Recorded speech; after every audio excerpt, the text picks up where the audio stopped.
खूबसूरत जाहिर नाम में आप सबको सलाम। मेरा नाम मुबशरा मोना रोबिन है और मेरा ताल्लुक वॉइस ऑफ जोरदा मिनिस्ट्री के साथ है और मैं संडे स्कूल भी चलाती हूँ। तो बच्चों, आज हम ना कुछ अपनी इंफॉर्मेशन के लिए आपके लिए खूबसूरत बाइबल में से मैं कुछ चीज़ें लेके आई हूँ जो आपके लिए बहुत फ़ायदेमंद होगी। बहुत सारे बच्चे ऐसे हैं जो कलाम मुक़द्दस को पढ़ते हैं, लेकिन उसमें से बहुत सी ऐसी बातें जो उनको नहीं पता। और इसी सिलसिले में हमने छोटी सी एक काविश की है कि बच्चों के ज़हन नशीन हम कलाम की उन बातों को हम ज़हन नशीन करवा सकें जो अभी तक उनसे उनसे दूर है, जो अभी तक उनके जहन में नहीं है या वो नहीं जानते या उन्हें नहीं बताई गई। तो आज हम इन बातों का आपके साथ जिक्र करेंगे। तो मेरे साथ आप सब एग्री हैं? तो बच्चों, आज मैं आपको बाइबल मुकद्दस में से उन हीरोज़ के बारे में बताऊँगी जो तरह-तरह की खिदमत लेके इस दुनिया में आए। खुदा ने उनको इस दुनिया में भेजा ताकि उनके वसीला से खुदा का कलाम फैले, खुदा के मुँह की बातों का ऐलान किया जाए और लोग तौबा करके खुदावंद की हुज़ूरी में आएँ और जलाल यीशु के नाम को दें। और इनमें जो सबसे पहले जो हीरो है, हमें कलाम मुकद्दस में नज़र आते हैं, वो मुकद्दस नूह है, जिनके बारे में कहा जाता है कि वो रास्तबाज़ शख्स थे, खुदावंद से प्यार करते थे, खुदावंद से डरते थे, खुदा का खौफ मानते थे। और खुदा ने पूरी दुनिया में नूह जैसा कोई रास्तबाज़ नहीं देखा और उसके वसीला से खुदा ने अपने कलाम को ज़ाहिर किया और खुदा ने कहा कि नूह के वसीला से ये मुनादी की जाए कि लोग तौबा करें। तो आज हम उसी के मुतालिक कुछ जानेंगे। छोटे-छोटे सवाल हैं जो आपके लिए बहुत फ़ायदेमंद साबित होंगे। तो पहला सवाल है कि नूह की कश्ती में कितनी जानें थी? आप सबको पता है बच्चों कि नूह की कश्ती में कितनी जानें थी? नूह की कश्ती में 8 जानें थी। नूह के 3 बेटे, नूह की 3 बहुएँ, नूह और नूह की बीवी, यानी 8 जानें कश्ती में थी। और दूसरा सवाल है, नूह की कश्ती की लंबाई, चौड़ाई और ऊंचाई कितनी थी? तो इसका जवाब है लंबाई 300 हाथ, चौड़ाई 50 हाथ और ऊंचाई 30 हाथ थी। तीसरा सवाल है, नूह के नाम का मतलब क्या है?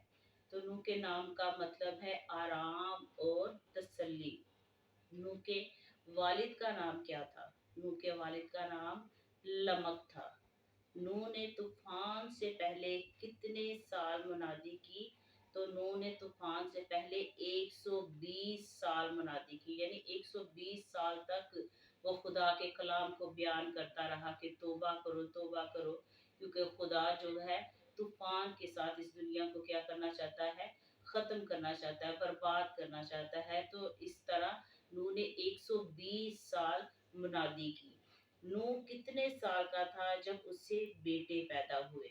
नूह उस वक्त 500 साल का था जब नूह से बेटे पैदा हुए। जब पानी का तूफान आया तो उस वक्त नूह की उम्र कितनी थी? तो बच्चों, उस वक्त नूह की उम्र 600 साल थी।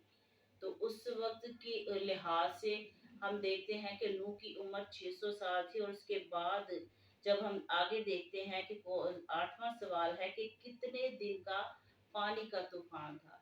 तो उस वक्त 40 दिन और 40 रात लगातार बारिश होती रही। एक सेकंड के लिए भी बारिश नहीं रुकी, क्योंकि खुदावंद ने नूह से कहा था कि मैं इस दुनिया को पानी से बर्बाद कर दूंगा। और खुदा ने 40 दिन और 40 रात बारिश को बरसाया।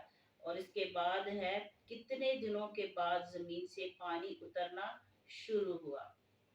तो जब 40 दिन और 40 रात के बाद जब पानी बारिश बंद हुई, तो 221 दिन के बाद जमीन से क्या हुआ? पानी उतरना शुरू हो गया। आहिस्ता आहिस्ता वो जो पानी था वो कम होता चला गया। और 10वां सवाल है, नूह के बेटों के नाम क्या थे? नूह के 3 बेटे थे, जिनमें पहले बेटे का नाम था सीम, हाम और याफ। और आगे हम देखते हैं इसका 11वां सवाल। नूह की कश्ती कौन सी लकड़ी से बनी थी? तो नूह की कश्ती जो थी वो गोफर की लकड़ी से बनी थी। और गोफर को कीकर की लकड़ी का भी नाम दिया जाता है। तो बच्चों, ये वही कीकर की लकड़ी है जिससे अहद का बना, और जो सलीब यीशु मसीह को दी गई थी वो भी कीकर ही की लकड़ी से बनी थी। नूह ने पहले कौन सा परिंदा उड़ाया था? नूह ने पहले कौवे को उड़ाया था, और सब जानते हैं कि कौवा एक लालची परिंदा है। और आगे है, नूह ने दोबारा कौन सा परिंदा उड़ाया था? नूह ने दोबारा एक कबूतरी को उड़ाया था। और उसके बाद है, जो कबूतरी थी वो अपनी चोंच में कौन से दरख्त का पत्ता लेके आई थी? तो उसका जवाब है जैतून की ताजा पत्ती लेकर आई थी। खुदा ने कौन सा निशान तूफान के बाद आसमान पर रखा? धनक, कोसे कजा, और इंग्लिश में बच्चों इसे रेनबो भी कहते हैं। तूफान के बाद उन्होंने कौन सा पेशा अख्तियार किया? बागबानी, काश्तकारी। तूफान के बाद नूह कितने साल जिंदा रहा? तूफान के बाद नूह 350 साल जिंदा रहा। और नूह की कुल उम्र कितनी थी? नूह की कुल उम्र 950 साल थी। तो आप सबको इस इंफॉर्मेशन से मुझे यकीन है कि आपने ज़रूर फ़ायदा उठाया होगा, और मज़ीद इंफॉर्मेशन हासिल करने के लिए हमारे चैनल को ज़रूर लाइक कीजिएगा, और हो सके तो इसे शेयर भी कीजिएगा, दूसरों तक इसको पहुंचाइएगा, ताकि दूसरे बच्चे भी इन सारी बातों से फ़ायदा उठा सके। तो तब तक के लिए प्यारे बच्चों इजाज़त दीजिएगा। God bless you, good bye, love you.